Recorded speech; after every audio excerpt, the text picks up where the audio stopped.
The rehearsal room went silent, not the comfortable silence of concentration, but the sharp, cutting silence that comes when someone says something that can't be taken back.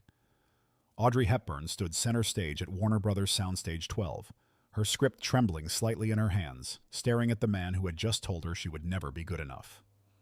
"You're not Julie Andrews," director Robert Harrison said again, his voice carrying across the empty theater seats like a slap. "And you never will be." October 15th, 1963. The first week of rehearsals for My Fair Lady, the most anticipated musical adaptation in Hollywood history. The stage was massive, designed to recreate the grandeur of Covent Garden, Professor Higgins' study, and the embassy ballroom where Eliza Doolittle would prove her transformation. Elaborate Victorian sets rose toward the ceiling, half-finished, but already magnificent. 43 people were in that room, the full cast, crew members, studio executives, choreographers, vocal coaches, and costumers. All of them had stopped what they were doing when Harrison raised his voice. All of them were now watching Audrey Hepburn have what might be the worst moment of her career. Harrison was a Broadway legend. He'd directed 12 Tony Award-winning productions, discovered talent that studios fought over, and had a reputation for being brilliant and absolutely ruthless. Warner Brothers had hired him specifically because he wouldn't be intimidated by movie stars, wouldn't care about box office appeal, and would demand the kind of performance that would make My Fair Lady worthy of its source material. They'd also hired him because he'd made it clear from day one that he thought casting Audrey Hepburn instead of Julie Andrews was a catastrophic mistake. "Julie created this role," Harrison continued, walking closer to where Audrey stood frozen. "She lived and breathed Eliza Doolittle for 3 years on Broadway. She earned the right to be here, through talent, through dedication, through understanding every nuance of this character." The room was suffocating. Nobody moved, nobody spoke. Rex Harrison, who was reprising his Broadway role as Professor Higgins, looked uncomfortable but didn't intervene. The studio executives shifted in their seats, uncertain whether to stop this public humiliation or let it play out.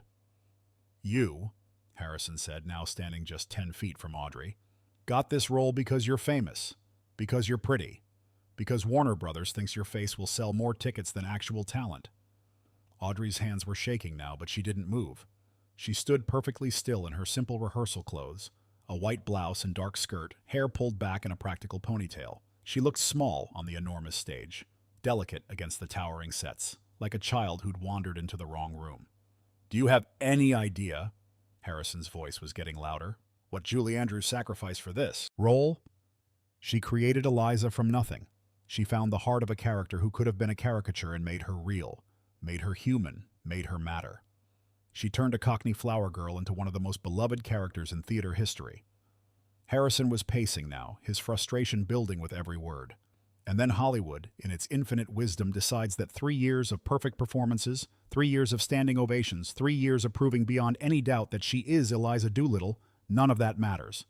What matters is that you were in Roman Holiday. The cruelty of it was breathtaking. Everyone in that room knew the story. Julie Andrews had originated the role of Eliza on Broadway, had poured her soul into it night after night for 3 years, had made My Fair Lady the phenomenon it became. When Warner Brothers bought the film rights, everyone assumed Julie would repeat her triumph on screen. But Jack Warner, the studio chief, had different ideas. Julie Andrews wasn't a movie star. She hadn't proven she could carry a major motion picture. She couldn't guarantee the kind of international box office that a $17 million production required. Audrey Hepburn could. So they'd offered Audrey a role that rightfully belonged to someone else. And she'd said yes. Not because she was greedy or calculating, but because when Warner Brothers offers you the lead in what might be the biggest musical in film history, you don't say no. But that decision had made her enemies, theater purists who worshipped Julie Andrews, Broadway veterans who saw her casting as everything wrong with Hollywood, and directors like Robert Harrison, who believed that talent should trump fame, that artistic integrity mattered more than box office receipts. "I've seen your films," Harrison continued, his voice dripping with disdain. "Roman Holiday, Sabrina, The Nun's Story, charming, pretty, forgettable. You play the same character in every movie, yourself, sweet, innocent, untouchable.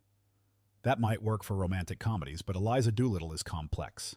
She's rough, she's real. She transforms from a gutter snipe into a lady through willpower and intelligence, not through being naturally elegant." Audrey's face was pale, but she didn't respond.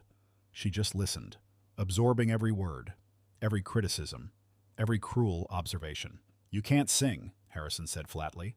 "Oh, I know you took voice lessons. I know you've been working with vocal coaches for months, but singing in a recording studio with multiple takes and audio engineers is different from singing live.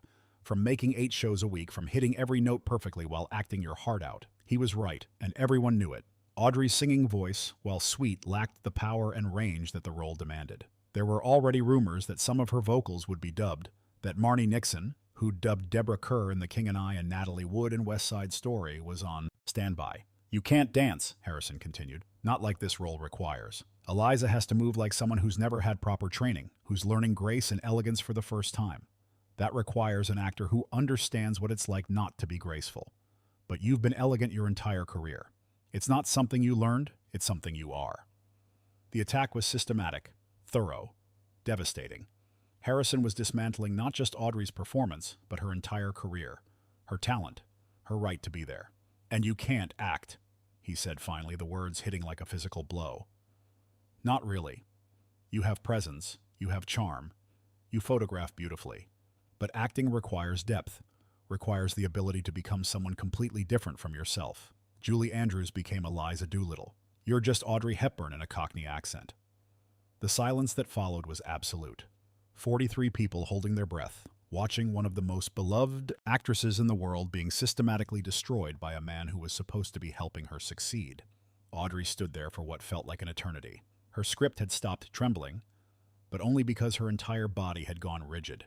Her face was expressionless, but everyone who knew her could see the pain in her eyes, the humiliation of being dressed down in front of the entire production. Then quietly, so quietly that people in the back rows had to strain to hear, she said, "You're right."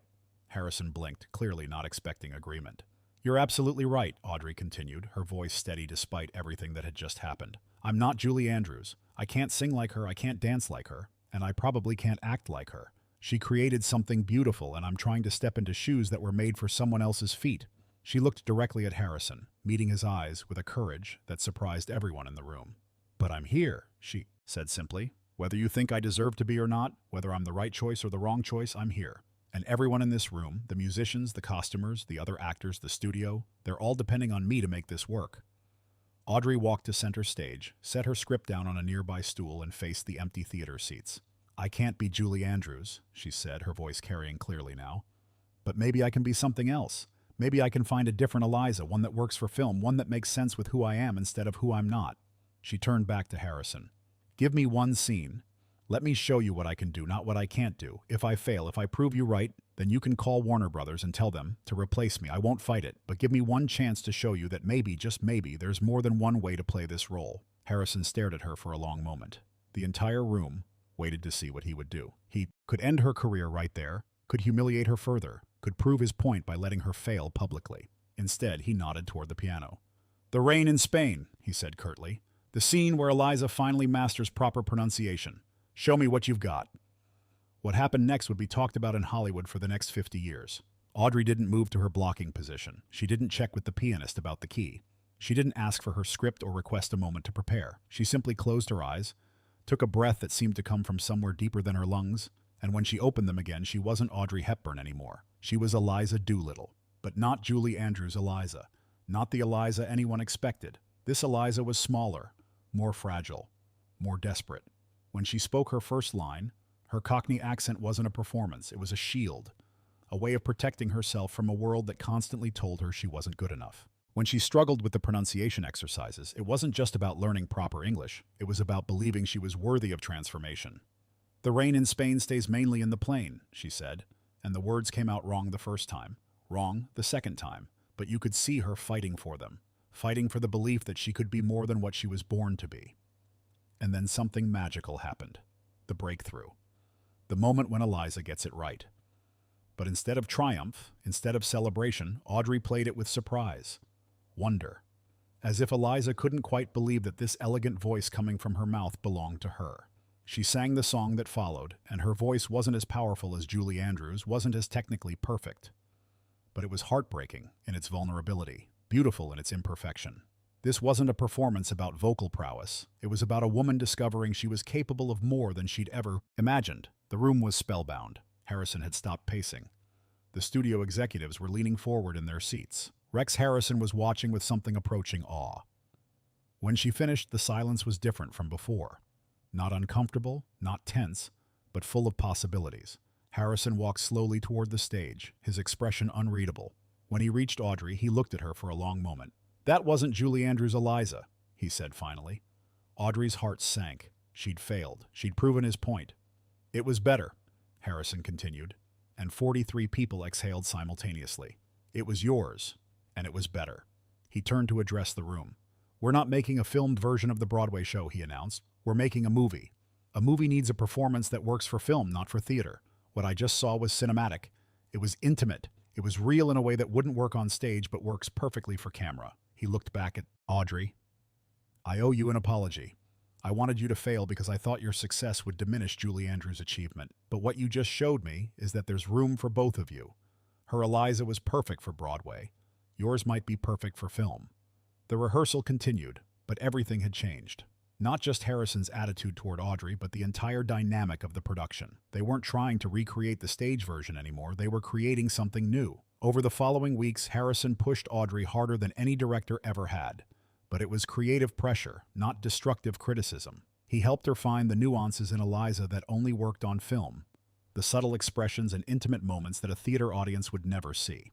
My Fair Lady went on to win 8 Academy Awards, including Best Picture and Best Director. Audrey was nominated for Best Actress, though she didn't win. But by then, it didn't matter. She'd proven something more important than her worthiness for any particular role. She'd proven that sometimes the best way to honor someone's legacy isn't to imitate them, but to find your own path to the same destination. Years later, when Julie Andrews finally met Audrey at a Hollywood party, she said something that surprised everyone who overheard it. "Thank you for making Eliza yours instead of trying to make her mine. What you did in that film was beautiful, and it was completely different from what I did on stage. That's how it should be." Harrison, who went on to direct 5 more films with Audrey, would always say that October Afternoon was when he learned the difference between being right and being wise. "I was right that she wasn't Julie Andrews," he'd tell interviewers. "I was wrong that she needed to be." That day in rehearsal became legendary not because a star was humiliated, but because someone found the strength to transform humiliation into opportunity. And perhaps most importantly, because it proved that sometimes the most powerful response to someone saying you can't do something isn't arguing with them. It's showing them what you can do instead.